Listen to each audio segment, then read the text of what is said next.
అందరికీ నమస్తే. అందరూ ఎలా ఉన్నారు? అందరూ చాలా చాలా బాగున్నారని ఆశపడుతున్నానండి. నేను కూడా చాలా చాలా బాగున్నాను. ఇప్పుడు నేనైతే కొబ్బరి కారం ఎలా చేయాలో చూపిస్తున్నాను. అది చాలా టేస్ట్గా ఉంటుంది. ఇడ్లీలోకి ఏదైనా దోశలోకి వేసుకోవచ్చు. తర్వాత వచ్చేసి మనం దొండకాయ ఫ్రై చేసిన, బెండకాయ ఫ్రై చేసిన, తర్వాత క్యాబేజీ అవి ఏం ఫ్రై చేసినా కూడా కొబ్బరి కారం చల్లుకుంటే చాలా టేస్ట్గా ఉంటుంది. ఇప్పుడు దాని ప్రాసెస్ అయితే చూపించేస్తున్నానండి. ఫస్ట్ ఇది ఇలా ఎండుమిరపకాయలు అయితే అన్ని ఎండుమిరపకాయలు అయితే వేసుకుంటున్నాను. తర్వాత వచ్చేసి ఇదిగోండి మినప్పప్పు అయితే వేసుకుంటున్నాను. తర్వాత జీలకర్ర వేసుకున్నాను. చూడండి, కరెక్ట్గా చూడండి, నేను అలా చేస్తున్నాను, అలాగే చేసుకోండి మీరు కూడా. తర్వాత వచ్చేసి ఫస్ట్ ఎండుమిరపకాయలు వేసాను కదా, తర్వాత శనగపప్పు వేసాను, తర్వాత ఇది ధనియాలు, ఇదిగోండి. స్టవ్ అయితే ఆ ప్రాసెస్ చేయడానికి నేను ఎట్లా చేస్తానో చూపిస్తాను. ఇదిగో స్టవ్ అయితే వెలిగించాను. ఇదిగో బాండీ అయితే పెట్టేసుకున్నాను. బాండీ పెట్టుకున్న తర్వాత ఇది కొంచెం వేగటానికి కొంచెం ఆయిల్ అయితే వేసేస్తున్నాను. గుప్పుడు పచ్చిశనగపప్పు అయితే వేసుకుంటున్నానండి. తర్వాత వచ్చేసి కొంచెం కరివేపాకు అయితే వేసుకుంటున్నాను. ఇవన్నీ ఇప్పుడు బాగా ఆయిల్లో ఫ్రై చేసేస్తాను అనమాట. బాగా ఫ్రై అయ్యే వరకు ఫ్రై చేస్తాను. కొబ్బరి కారానికి ఇన్ని వెల్లుల్లి రెమ్మలు అయితే తీసుకుంటున్నాను నేను. ఇదిగో కొబ్బరి అయితే ఇలా మిక్స్ చేసి పెట్టేసుకున్నాను అనమాట. ఇలా మిక్సీ పట్టేసుకున్నాను కొబ్బరి. ఇదిగో ఇంత కొబ్బరి అయితే వేస్తున్నాను. అన్ని ఎండుమిరపకాయలు అన్ని వాటికి అంత అయితే వేస్తున్నాను. కొంచెం నువ్వులు అయితే వేస్తున్నానండి. ఇదిగో కొబ్బరి కారం టేస్ట్ రావడానికి కొంచెం చింతపండు అయితే వేస్తున్నాను. చూడండి, చిన్న నిమ్మకాయ సైజు అంతా చింతపండు అయితే వేసుకోండి. ఇదిగో నేనైతే ఇప్పుడు మిక్సీ అయితే వేసేసుకోవడానికి సిద్ధపడుతున్నాను. మిక్సీ వేసేసుకుని అందులో కొబ్బరి కలిపేసుకుంటాను. టేస్ట్ కొబ్బరి కారం పొడి రెడీ అయిపోతుంది. నేను ఏం చేస్తానంటే దొండకాయ ఫ్రై చేస్తున్నాను. ఇప్పుడు దొండకాయ ఫ్రై చేసేసి ఆ ఫ్రైలో కొంచెం లాస్ట్లో చల్లుతాను అనమాట. చాలా టేస్ట్గా ఉంటుంది. ఏ ఫ్రైలో అయినా దొండకాయ ఫ్రై, బెండకాయ ఫ్రై అలాంటి ఫ్రైస్లో చల్లుకుంటే చాలా బాగుంటుంది. తర్వాత వచ్చేసి మీరు ఎక్కడ స్కిప్ చేయకుండా చూస్తే మీకు మంచిగా అర్థమవుతుంది. ఎవరైనా కొత్త వాళ్ళు ఉంటే ఛానల్ సబ్స్క్రైబ్ చేసుకోండి. అన్ని కర్రీస్ పెడుతున్నాను. మీకు ఇంకా ఏమైనా కర్రీస్ కావాలంటే కామెంట్ బాక్స్లో కామెంట్ పెట్టండి. ఆ కర్రీస్ కూడా చేస్తాను టేస్ట్గా. ఇదిగోనండి, ఇప్పుడు నేనైతే దొండకాయ ఫ్రై చేస్తున్నాను. ఇది ఉంది కదా బాండి, దాన్ని మళ్ళీ కడగకుండా దాంట్లోనే వేసేస్తాను. ఇదిగో నేను ఇప్పుడైతే దొండకాయ ఫ్రైకి సరిపడంత ఆయిల్ అయితే తీసుకుంటున్నాను. చూడండి, దొండకాయ ఫ్రై చేస్తున్నాను. తర్వాత వచ్చేసి ఈ కారపొడి మీకు ఇడ్లీలోకి కానీ దోశల్లోకి కానీ అట్లా ఏదైనా టిఫిన్స్లో కూడా తినేయచ్చు. ఎప్పుడైనా టైం అయిపోతున్నప్పుడు, బిజీగా ఉన్నప్పుడు, చట్నీ చేసుకోలేనప్పుడు చక్కగా కారపొడి వేసుకుని తినేయచ్చు. ఎప్పుడన్నా కూడా ఏమైనా కర్రీ నచ్చకపోతే, ఏమన్నా నోరు చేదుగా ఉన్నప్పుడు కొంచెం ఆ కొబ్బరి కారం వేసుకుని కొంచెం నెయ్యి వేసుకుని తిన్నారంటే ఇంకా అసలు చికెన్, మటన్ కూడా వేస్ట్ దాని అంత టేస్ట్గా ఉంటుంది. ట్రై చేయండి తప్పకుండా. ఇదైతే నేను మిక్సీ వేసుకుంటాను.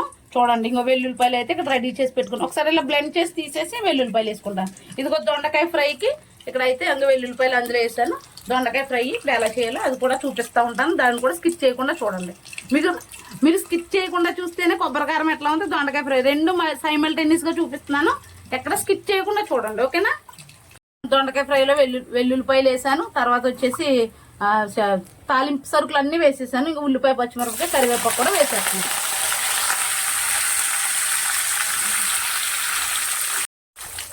ఇది ఎండు మిరపకాయలు అయితే వేస్తున్నాను. ఇవన్నీ బాగా ఫ్రై అయిపోయిన తర్వాత దొండకాయలు అయితే అందులో వేసేస్తాను. ఎక్కడ స్కిప్ చేయకుండా చూడండి. ఇదిగోండి, అదైతే ఫ్రై అయిపోయింది కదా తాలింపు. దొండకాయలు అయితే వేసేస్తున్నాను.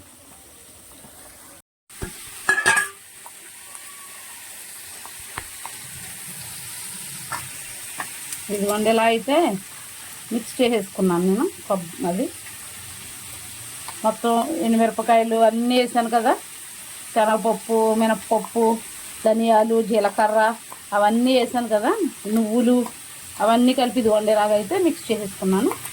మిక్సీ పట్టేసుకున్నాను. ఇది ఇందులో కొబ్బరి అయితే కలిపేస్తుంది.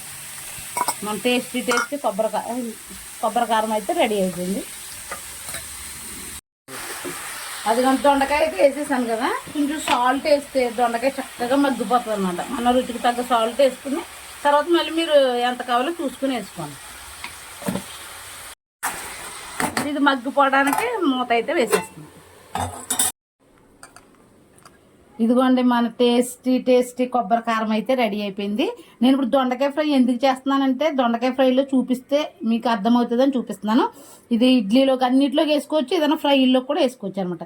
చూసారా, ఇది నెయ్యి వేసుకుని తింటే సూపర్ టేస్ట్గా ఉంటుంది. ఇది మీరు కూడా ట్రై చేసి ఎలా ఉందో చెప్పండి. నేను దొండకాయ ఫ్రైలో వేసాక చూపిస్తాను, ఓకేనా. చూసుకున్న తర్వాత మీరు సాల్ట్ సరిపోయిందో లేదో చూసుకుని మీకు ఎంత సాల్ట్ కావాలో అంత సాల్ట్ తీసుకోండి. చూసారా ఎంత బాగుందో.